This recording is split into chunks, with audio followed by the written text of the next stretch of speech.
ये अनस साहब हैं और ये अपने फादर की ट्रीटमेंट के लिए आए थे। उबैदुल हई नाम था उनका और 63 ईयर ओल्ड पेशेंट थे वो। लास्ट ईयर अगस्त में आए थे जब उनकी तबीयत बहुत ज़्यादा ख़राब थी, बहुत सारी प्रॉब्लम्स थी, डायलिसिस वगैरह चल रहा था।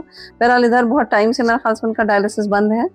कितने दिनों से बंद है फादर का? 4 से 5 महीने, 4 महीने हो गए। 4 महीने पूरी तरह से डायलिसिस बंद है और वो पूरी तरह से ठीक है सब कुछ। पहले से काफी बेहतर है।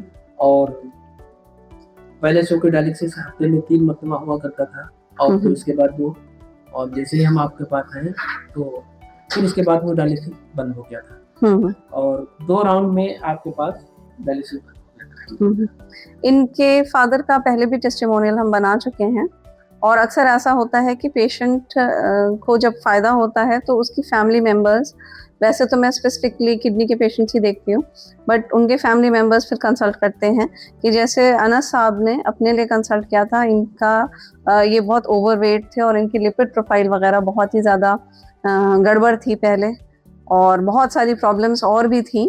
तो अभी ये काफ़ी ठीक हो गए हैं और जो सबसे रिमार्केबल बात है वो इन्होंने 10 kgs वेट लूज़ किया है लास्ट के 2-3 महीनों में। वो बहुत ही ज़्यादा अप्रिशिएबल है बिकॉज़ इन्होंने कोई सप्लीमेंट्स वगैरह नहीं यूज़ किए, क्योंकि नॉनवेज का इंटेक और फैटी फूड का इंटेक बहुत ज़्यादा था, उसको इन्होंने बंद कर दिया। और उसके अलावा जो जो चीज़ें मैंने कही थी इनसे वो इन्होंने जस्ट फॉलो करी और 2-3 महीने के अंदर 10 kgs इन्होंने वेट लॉस किया। 1 मिनट आप खड़े एक तो होके दिखा दीजिए कि सारा इनका पेट वेट सब निकला हुआ था, तो अभी बिल्कुल फिट हैं ये। और बैठ जाइए और अब ये बताइए कि आपने क्या क्या किया वेट लूज करने के लिए? वेट की सबसे पहले जिस तरीके से आपने जैसे कि परहेज बताया था, वो परहेज हमने मुकम्मल तरीके से किया, उसको फॉलो किया। और गोश्त है और इसी तरीके से लस्सी वगैरह, ये सारी चीज़ें जो है हमने अवॉइड की सबसे। और जिस तरीके से आपने जो दवा दी वो हमने मुकम्मल तरीके से टाइम टू टाइम जैसे आपने बताया था वैसे ही दी। और फिर उसके बाद जो है पूरी हमारी साइकिलिंग भी होती रहती है, जो कि 8 से 10 किलोमीटर रोजाना हमारा हो जाता है। हाँ, ये बहुत इंपॉर्टेंट है बात कि सिर्फ डाइट से नहीं हो सकता, सिर्फ दवा से नहीं हो सकता, साइकिलिंग या कुछ भी एक्सरसाइज, थोड़ा फिजिकल एक्सरसाइज जरूरी है। जी, यहाँ तक कि फजर की नमाज के बाद भी हम जो है पैदल चलते हैं तकरीबन 2 किलोमीटर और बाकी साइकिल से जो है 10 किलोमीटर हो जाता है। और खाने में सबसे ज्यादा पनीर, यही जैसे कि आपने बताया था कि दाल वगैरह या स्टीम की हुई जो सब्जियां हैं उनको लेना है, बस उसी तरीके से हमने। बाकी गेहूं आपने बंद कर दिया था? जी, गेहूं मुकम्मल तरीके से हमने बंद कर दिया और चावल भी बहुत कम कर दिया था। चावल तो बराए नाम बस कभी कभार, वो भी बसा करके उसमें से मार निकाल करके।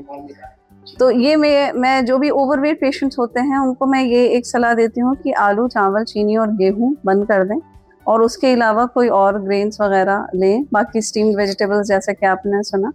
तो इस तरह से मतलब बहुत ही सेफली वेट लॉस हो सकता है, जिससे कि लिपिड प्रोफाइल है, लिवर की प्रोफाइल है, लेफ्टी वगैरह है, वो सारा सब कुछ बहुत अच्छे से इम्प्रूव हो सकता है। इनका ट्राइग्लिसराइड 330 था और कोलेस्ट्रॉल 276 था। और ये अपने फादर की एक्चुअली प्रॉब्लम्स को देख करके मुझे लगता है कि ज़्यादा इंस्पायर हुए, क्योंकि वो डायबिटिक थे, किडनी ख़राब हो गई, फिर मतलब वो डायलिसिस हुआ, उनकी तकलीफ़ें इन्होंने देखी तो इनको भी समझ में आया कि नहीं, मुझे आज से ही ठीक होना चाहिए। इनकी एज 35 ईयर्स है, तो उन्होंने आज से ही सारी चीज़ों को अपने बदल दिया और 2 महीने में बहुत ही अच्छे सारे रिजल्ट्स हैं, सारी रिपोर्ट्स बहुत अच्छी हैं और physically he is absolutely fine.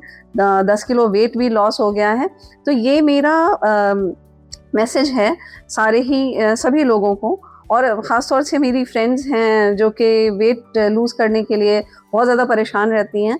तो ये थोड़ा बहुत अगर आपने उसको फॉलो कर लिया, और थोड़ी बहुत मेडिसिन्स होती हैं, कुछ ऐसा बहुत ज़्यादा वो करने की ज़रूरत नहीं है कि बहुत आपको एलीट जिम की मेंबरशिप होगी तभी वेट लूज़ होगा। थोड़ा बहुत योगा, एक्सरसाइज और डाइट के कॉम्बिनेशन से बहुत आसानी से, बहुत अच्छी तरह से वेट लूज़ कर सकते हैं।